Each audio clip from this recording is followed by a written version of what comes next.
예, 오늘은 2023년이 가기 8주 전입니다. 올해 목표 중 하나가 뭐였냐면 연말까지 창세기 설교를 끝내는 거였어요. 그래서 계산해 보니까 남은 8주 동안 매장 한 장씩 하면 되더라고요. 그래가지고 오늘부터 각 장의 내용에 중요한 내용을 뽑아서 설교하려고 해요. 그리고 또 내용이 조금 더 길 수도 있습니다. 깨어진 야곱의 가정 회복하기 위해서는 두 가지가 선행되어야 합니다. 첫 번째는 야곱이 편애를 내려놓는 거예요. 그리고 두 번째는 야곱의 아들들이 화해하는 것이죠. 지난 시간 우리는 요셉의 형들이 자신들이 범죄하였다라며 죄를 회개하는 모습을 살펴보았습니다. 죄에 대한 회개가 그 화해를 위한 첫 걸음이 됩니다. 그리고 오늘 본문 창세기 43장은 야곱이 편애하고 집착했던 그 상징 베냐민을 내려놓는 이야기입니다.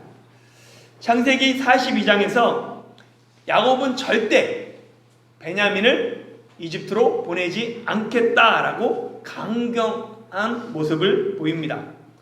그러나 가나안 땅의 기근이 계속되니까, 그리고 또 이집트에서 사온 곡식이 떨어지자 어쩔 수 없이 아들들을 불러서 이집트로 가서 곡식을 사오라고 이야기해요. 이에 유다가 아버지에게 이집트 총리가 엄하게 경고했습니다 라고 하면서 이런 이야기를 합니다. 4절 5절 말씀 같이 한번 읽어볼까요? 시작.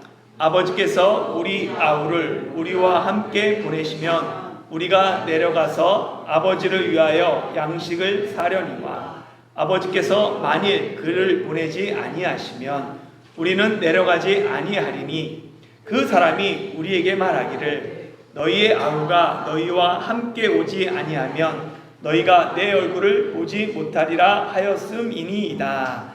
아멘.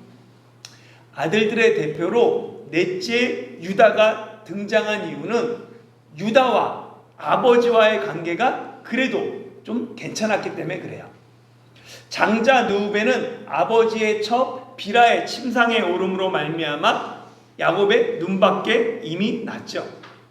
둘째 시므온과 셋째 레위는 세겜 사건의 주동자들이었어요. 그래서 이미 야곱이 그들을 신뢰하지 못했습니다.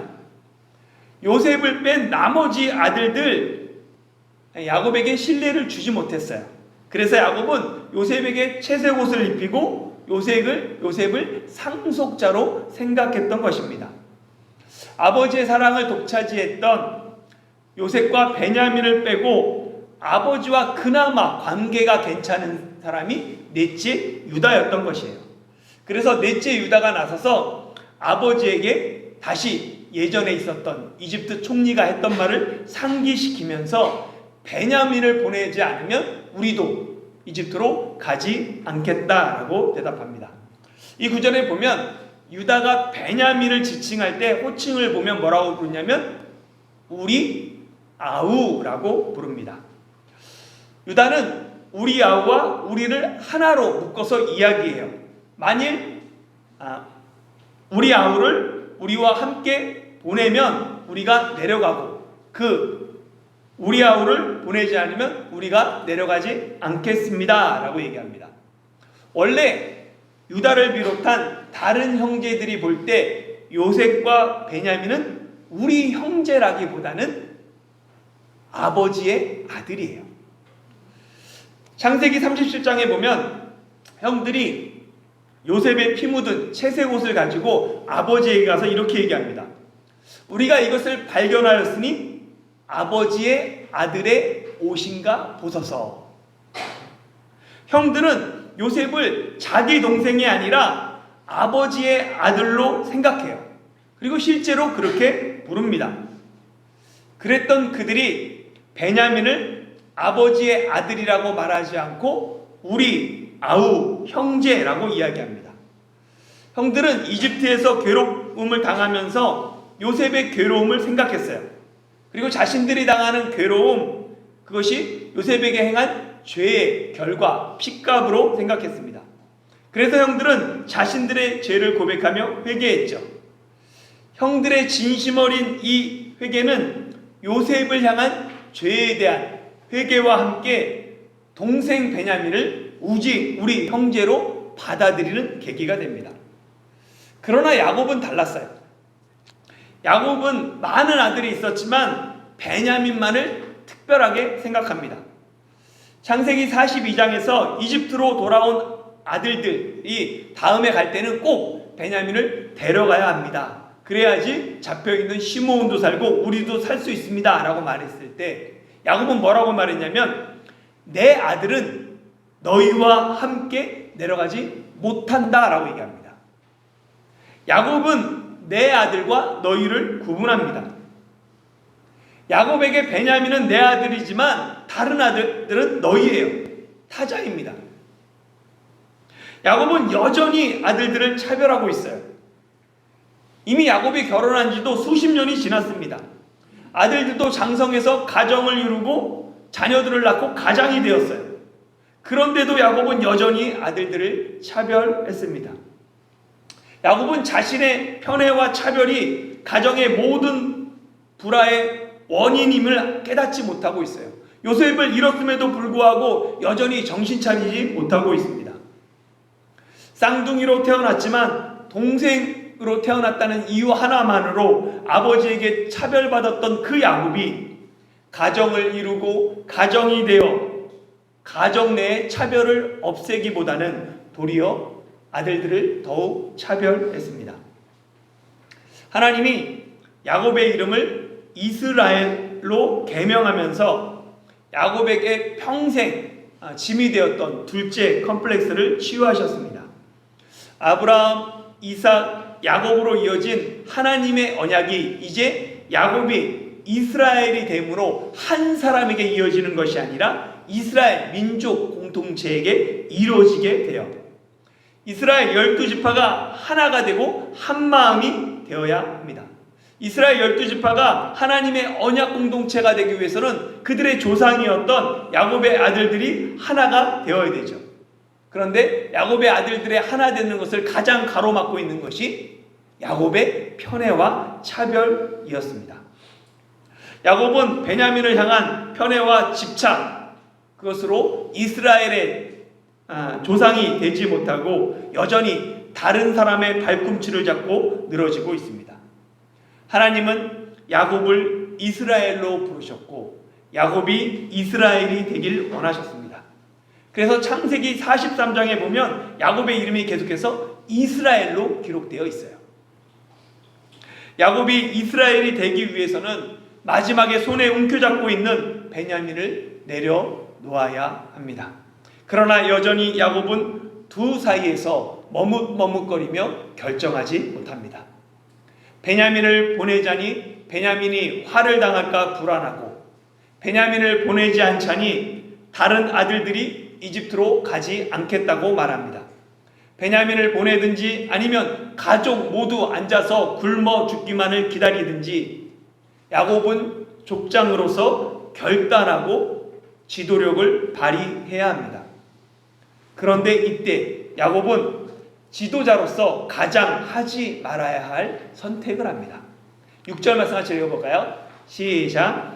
이스라엘이 이르되 너희가 어찌하여 너희에게 또 다른 아우가 있다고 그 사람에게 말하여 나를 괴롭게 하였느냐. 아멘.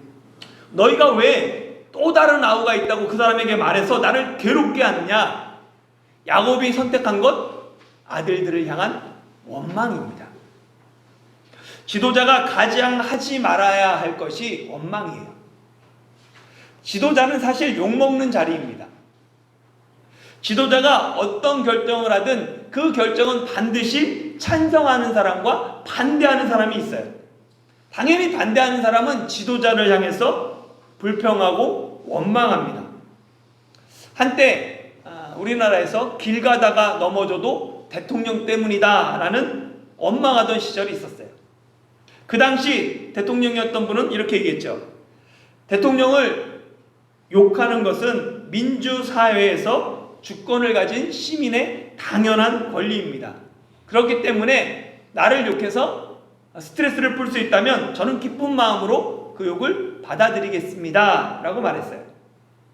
만일 지도자가 욕먹기 싫어서 책임을 아랫사람에게 돌리고 국민을 원망한다면 이는 바른 지도자라고 할 수 없습니다. 그런데 야곱이 그랬어요. 야곱은 책임을 아들들에게 돌리며 아들들을 원망합니다. 세겜 사건 때 사실 야곱은 이미 지도력을 잃었었어요. 야곱이 주동자인 시므온과 네일을 책망할 때 그들은 도리어 아버지에게 대들었습니다. 그럼 가만히 있냐고 야곱에게 대들었죠. 영적 권위를 모두 상실하고 아들들에게 무시당하는 그 야곱을 하나님이 찾아오셨습니다. 그리고 만나주셨죠. 그에게 베델로 올라가 다시 시작하자 제단을 쌓으라고 명령하셨습니다. 야곱은 하나님의 말씀을 듣고 그 힘을 얻어서 영적 권위를 회복했어요. 그러나 이후 또다시 등장한 야곱은 또다시 영적 권위를 상실한 연약한 모습을 보입니다. 요셉이 죽었다고 생각한 야곱은 모든 자녀들의 위로를 거절하죠. 차라리 요셉과 함께 죽기를 원한다. 정말 슬퍼하며 내가 죽기를 원하고 그리고 장성한 베냐민을 품 안에 자식으로 키웠습니다. 결국 야곱은 모든 가족을 위해 결단하고 영적 권위를 발휘해야 할 때 도리어 아들들을 원망하는 못난 모습을 보이고 맙니다. 돌아보면 야곱의 일생은 두려움과 괴로움의 연속이었어요. 야곱은 태어날 때 형의 발꿈치를 붙잡고 태어날 정도로 피해의식이 강했죠. 야곱은 형의 장자권을 얻기 위해 형과 아버지를 속이면서도 이 일로 인해 자신이 축복이 아닌 도리어 저주를 받을까 두려워했습니다. 야곱은 베델에서 하나님을 만났을 때도 두려워하며 그곳을 하나님의 집이라고 불렀죠. 이후 야곱은 외삼촌 나반을 떠날 때도 두려움에 몰래 외삼촌이 없을 때 도망치고 형 에서를 만나기 위해 준비할 때도 두려워합니다. 세겜 사건 때도 야곱은 아들들을 원망하며 그 땅 주민들의 복수할 것을 두려워했죠. 야곱은 두려움과 괴로움 앞에서 항상 그가 선택한 건 다른 사람을 원망하며 환경을 탓했습니다. 이는 야곱이 이스라엘로 변화되었음에도 마찬가지였어요.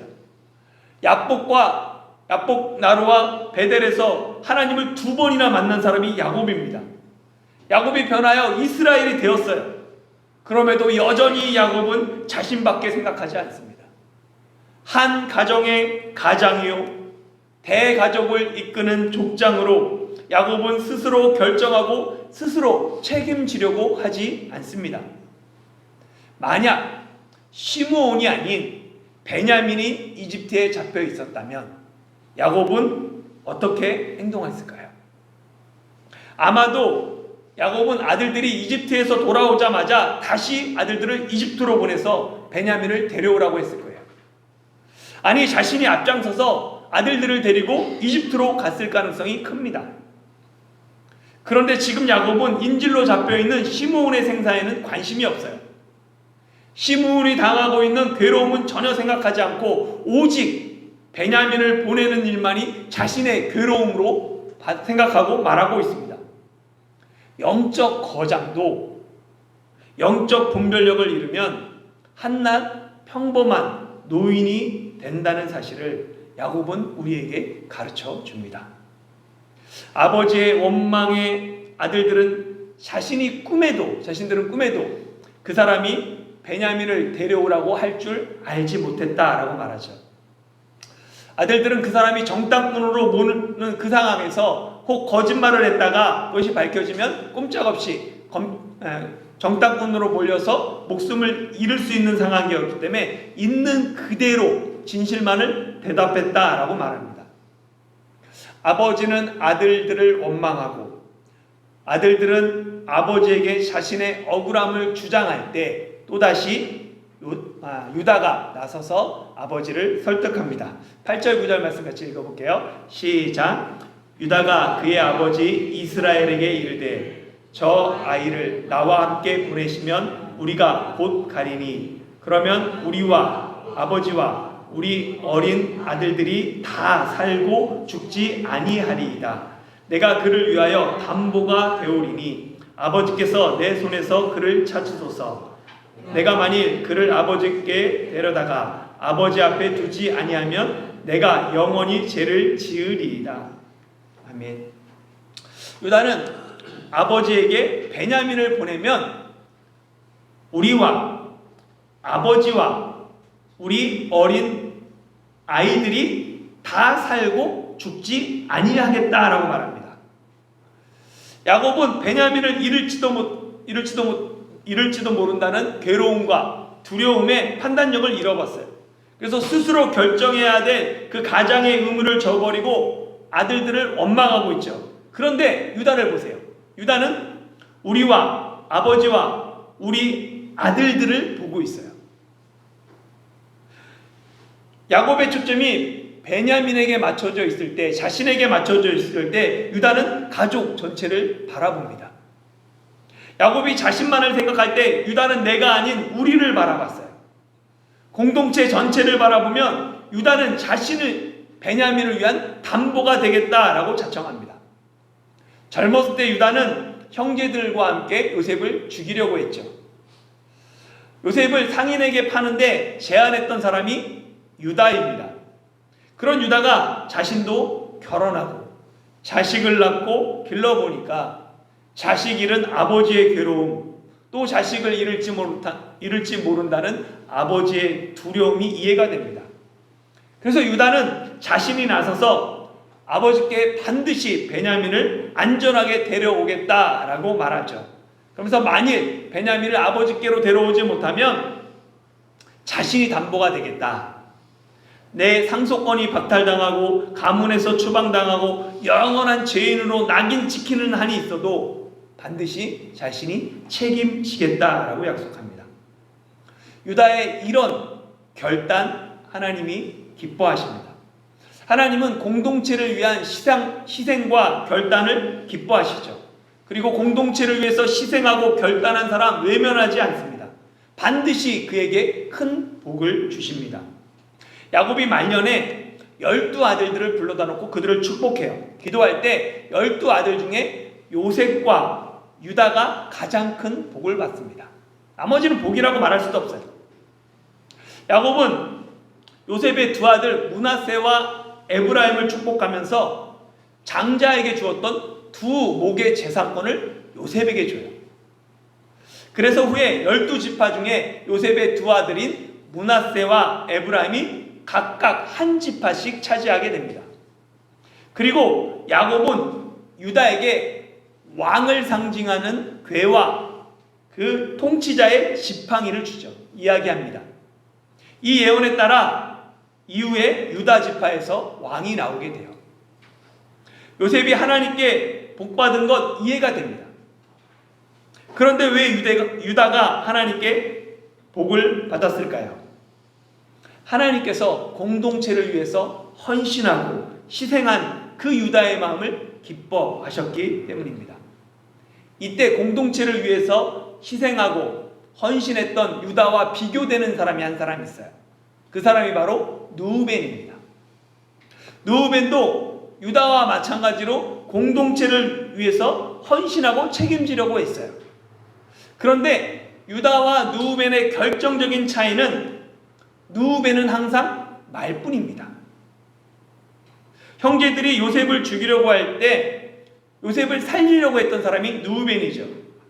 그러나 르우벤은 요셉이 팔려가는 그 결정적인 순간에 그 자리에 없었습니다.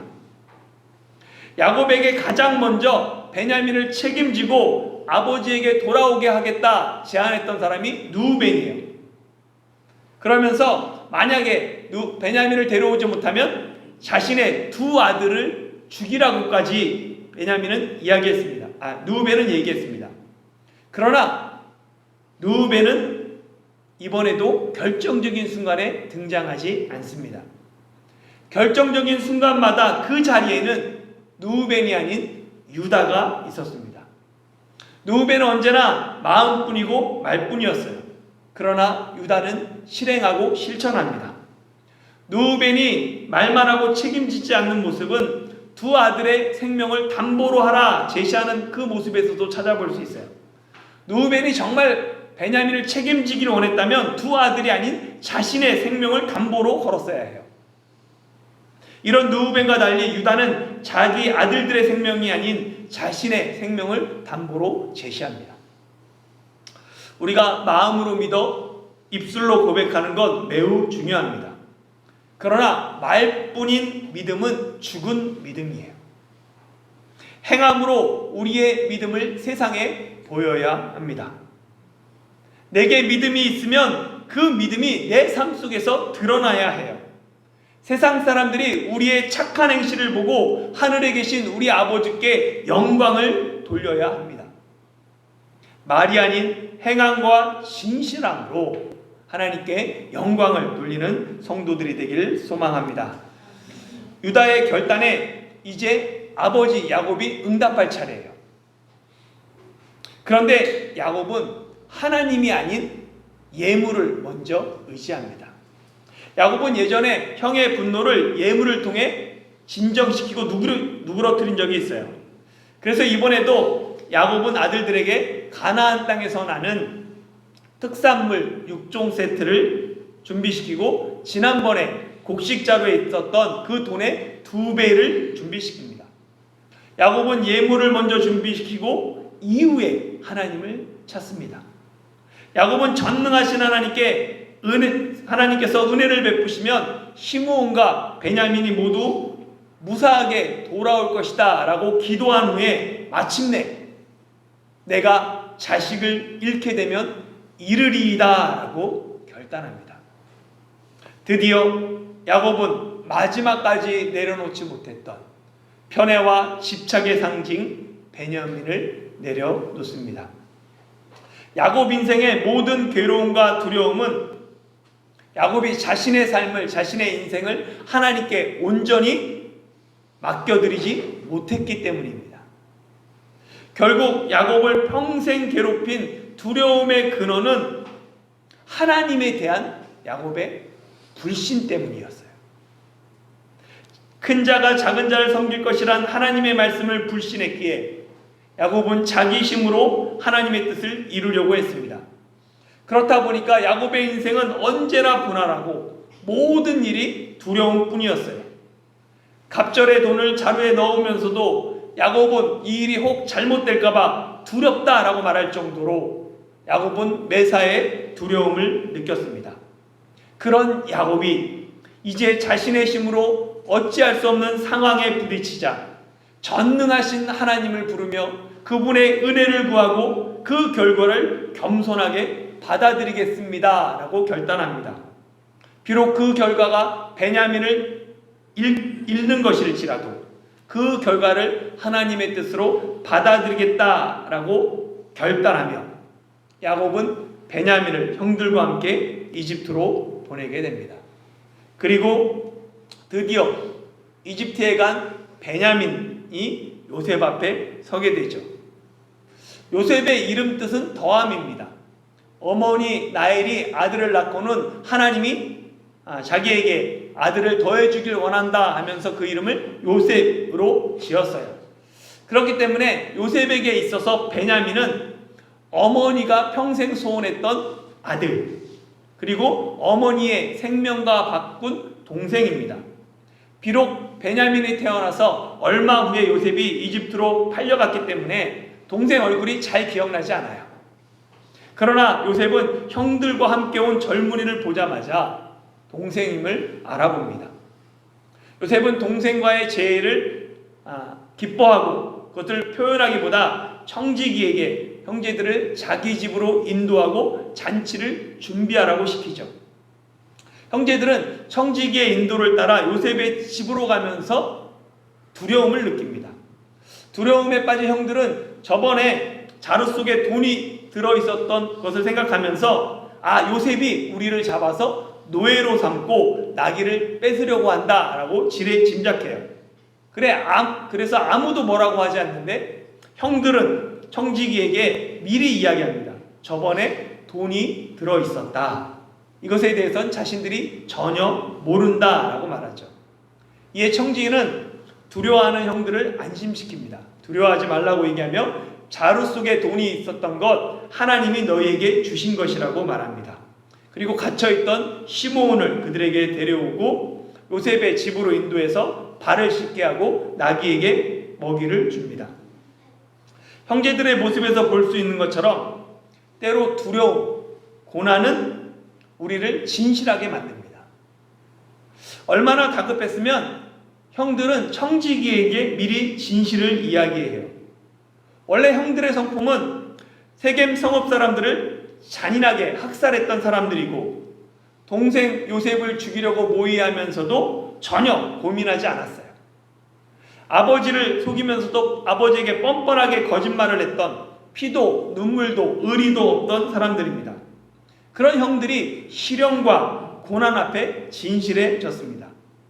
이것이 하나님이 우리 삶에 고난을 허락하신 이유예요. 하나님의 관심은 우리를 정직하게 만들고 하나님 앞에 서기 전에 깨끗한 사람이 되게 하는 것입니다. 하나님이 우리를 정직하고 깨끗하게 만드는 방법 중 하나가 고난이에요. 하나님이 그의 자녀들을 고난 가운데 두신 이유 성경은 분명하게 이야기합니다. 신명기 8장 2절 같이 한번 읽어볼게요. 시작. 내 하나님 여호와께서 이 40년 동안에 내게 광야길을 걷게 하신 것을 기억하라. 이는 너를 낮추시며 너를 시험하사 내 마음이 어떠한지 그 명령을 지키는지 않는지 알려 하심이라. 아멘. 하나님께서 출애굽한 이스라엘 백성을 바로 가나안 땅으로 인도하지 않고 40년 동안 광야길을 걷게 하신 이유, 분명한 이유가 있다라고 말하면서 두 가지를 얘기해요. 첫 번째는 이스라엘 백성을 낮추기 위함입니다. 하나님은 고난을 통해 우리를 낮추십니다. 우리의 교만을 꺾고 우리를 겸손하게 하시는 분이 하나님이세요. 세상 교육은 우리를 높이는 데 초점이 있지만 하나님의 교육은 우리를 낮추는 데 초점이 있습니다. 두 번째는 그 명령을 지키는지 지키지 않는지 알려 하심이라 라고 말합니다. 하나님은 고난을 통해 우리에게 순종을 가르치세요. 하나님의 명령에 순종하는지 순종하지 않는지 그 고난을 통해 우리의 진심이 드러납니다. 결국 고난의 목적은 낮아짐과 순종입니다. 전능하신 하나님이 우리에게 복을 주시고 형통하게 하는 것 아주 쉬운 일이에요. 사실은 병든 자를 고치고 귀신을 쫓아내게 하고 사업을 번창하게 하고 우리 기도에 응답하는 것 전능하신 하나님 앞에 어려운 일이 아닙니다. 그런데 하나님은 우리 기도에 응답하지 않으시고 우리를 낮추시고 우리를 하나님의 명령에 순종하는지 그 말씀을 지키는지 시험하십니다. 하나님이 능력이 없어서 우리 기도에 응답하지 않는 것이 아니에요. 모든 일이 순조로우면 우리가 하나님을 망각하고 교만해지지 않도록 하나님이 우리 삶에 고난을 남겨두십니다. 고난에는 하나님의 분명한 뜻이 있음을 믿으시길 바랍니다. 이 풀려난 시므온과 함께 형제들은 가나안 땅에서 가져온 예물을 정돈하고 요셉을 기다립니다. 그리고 요셉이 집에 돌아오자 11명의 형제들은 예물을 요셉에게 드리고 땅에 엎드려 절하죠. 요셉은 그들에게 안부를 물으며 연로하신 아버지가 아직도 생존해 계신지를 묻습니다. 형제들이 아버지가 평안하다라고 대답하자 요셉은 베냐민을 보고 그를 축복해요. 요셉은 베냐민을 보고 북받쳐 울음을 참지 못하고 안방에 들어가 울고는 얼굴을 씻고 나와 감정을 억제하고 음식을 차리게 합니다. 그런데 보면 이 음식을 세 상을 차리게 해요. 그래서 요셉을 위한 상을 따로 차리고 형제들을 위한 상을 따로 차리고 이집트 사람들이 먹을 상을 따로 차립니다. 당연히 요셉은 이집트의 총리였기 때문에 같이 아랫사람들과 겸상하지 못하기 때문에 따로 챙기고 따로 차렸고 이집트의 종교법이 이방인들과 역시 한 상에 먹고 마실 수 없기 때문에 이집트 사람들과 히브리 사람들의 상을 따로 차렸어요. 근데 특이한 점이 있습니다. 보면 형제들의 자리를 나이에 따라 배열했고 요셉이 자기 음식을 형제들에게 주는데 특별히 베냐민에게는 다른 사람들보다 5배나 더 주었다는 점입니다. 요셉이 베냐민에게 5배의 음식을 준 것은 형제들을 시험하기 위함이에요. 형들은 채색 옷을 입고 꿈을 자랑하는 요셉을 시기해서 요셉을 죽이려고 했습니다. 요셉이 기억하는 형들의 모습은 시기와 질투, 경쟁과 다툼, 미움과 갈등, 냉혹과 잔혹한 모습이에요. 예전에 형들 같으면 베냐민이 자신들보다 5배를 받는 모습 견디지 못합니다. 그런데 형들은 베냐민이 특별 취급받는 모습을 보면서 전혀 시기하거나 질투하지 않습니다. 형들은 자신의 목에 만족해요. 그 주어진 자리 가운데 만족하며 요셉과 함께 즐거워하면서 창세기 43장이 끝이 납니다. 사랑하는 성도 여러분, 요셉과 형들은 고난을 통과하고 나이가 들어가면서 점차 성숙해졌습니다. 여러분은 세월이 지나가면서 점점 성숙해지고 계십니까? 저는 20대 중반부터 교육전도사로 교회 사역을 시작했어요. 그러니까 이제 은퇴 70이라고 보면 절반 이상을 달려왔습니다. 저의 20대보다는 30대가 더 성숙하고 30대보다는 40대가 더 성숙했는지 스스로 돌아보게 돼요. 여전히 갈 길이 멀지만 앞으로 살아갈 50대, 60대는 하나님의 은혜로 지금보다 좀 더 성숙한 신앙과 인격이 되었으면 좋겠습니다. 이제 다음 주일은 타해중 한국교회 창립 8주년이 되는 날입니다. 지난 8년 동안 타해중 한국교회가 매년 성숙해졌는지 돌아보게 됩니다. 17살에 꾸었던 그 꿈이 22년 만에 11 형제가 요셉에게 엎드려 절함으로 이루어졌던 것처럼 타해중 한국교회를 향한 하나님의 꿈이 교회 창립 8주년, 10주년, 20주년, 30주년을 넘어 하나님이 기뻐하시는 교회로 하나님과 사람들에게 기억되는 타해중 한국교회가 되기를 예수님의 이름으로 축원합니다.